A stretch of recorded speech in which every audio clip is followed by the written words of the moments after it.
Well, today we're looking at the Volkswagen Golf from literally a different angle. This is the Sportwagen.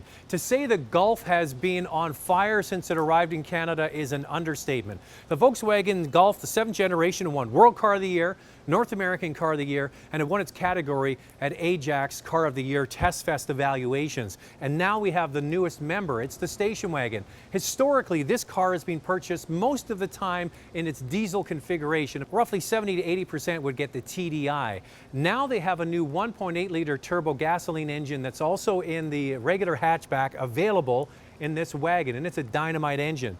There's 2 transmissions in the manual configuration and 2 transmissions in automatic as well. Now what's nice about this vehicle is it's slightly bigger on the inside, but the overall footprint on the outside is about the same. It's just slightly longer than the regular hatchback. It's about 60 kilograms lighter than the previous car with a fabulous interior. Also great news, they've dropped the price of this Sportwagon about $1,100 off the MSRP. It starts at $22,500, and then they added in more equipment. It's got standard heated seats, backup camera, and Bluetooth connectivity, which brings the total savings to the consumer at about $2,000. So it's a very attractive package. So we're here in Texas. It's very, very wet. So we're going to drive both the gas and the diesel, manual and automatic, to find out what it's all about.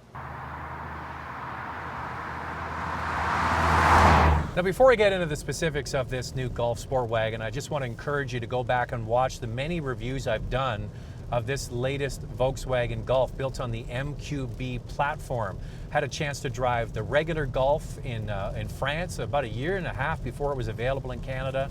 The GTI, got to drive that in Austria, and the Golf R about a year ago in Geneva, just after the Geneva Auto Show. And here I am back in the Golf Sportwagon in rainy Texas.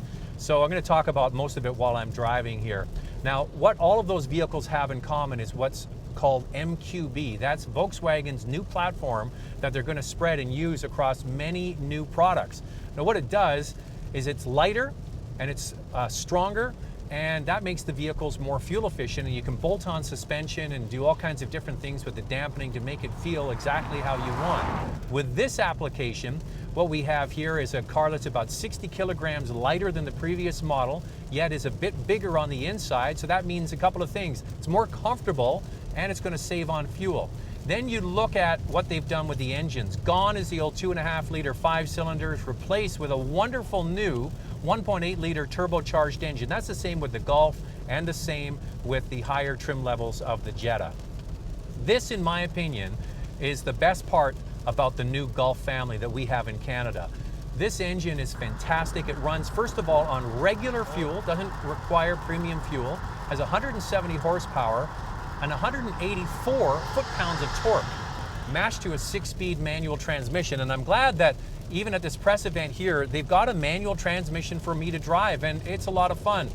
And there have been some people that have commented here on YouTube that the 5-speed doesn't have the right ratios, but it's something I think you need to just drive and get used to, the torque of the engine, where the power is in the engine, and when you have to change gears. But I think it's fine.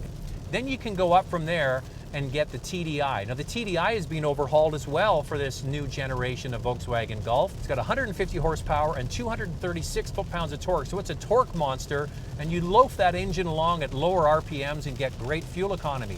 But I'm here to tell you, if I was going to choose between the diesel and the gas, in the old Golf wagon, I would have chosen the TDI diesel, hands down. But with this new car, I'm leaning towards the gasoline, because the efficiency is almost the same now. It's only if you're a super high miler, you do a lot of driving throughout the year, get the diesel. But for the average person, it's less expensive, it has lots of power, and it runs on regular gasoline. And then you can go up to the 6-speed dual clutch box, the DSG that Volkswagen offers, which is even more efficient than the manual transmission.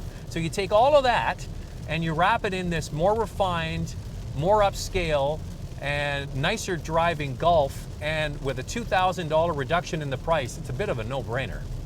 So all of the same goodness that's baked into the regular Golf obviously is baked into this. It has the same platform, that MQB platform, that's lighter, it's stiffer, it has a more dynamic feel, and a great looking package as well. Now, the inside is roughly the same dimensions for the passengers as you get with the regular Golf. It's the back, of course, that has a lot more space than you would get with a regular Golf. And I think it really rivals many small crossovers. So a lot of people, if you're out shopping for a crossover, do yourself a favor and have a look at this Golf wagon. I've owned a station wagon in the past, and I can tell you that owning a station wagon is just as practical, if not more, than one of those small crossover vehicles. But you get all the dynamics of a car. You sit lower to the ground and all of that. The price point of this car has been improved. It makes it a much better value. And you know what? It's going to come. People have been asking for it. All-wheel drive will be arriving in the Golf lineup, and it should be in this car in the fall of 2016 as a 2017 model. So then, when that comes, this really will be an SUV alternative.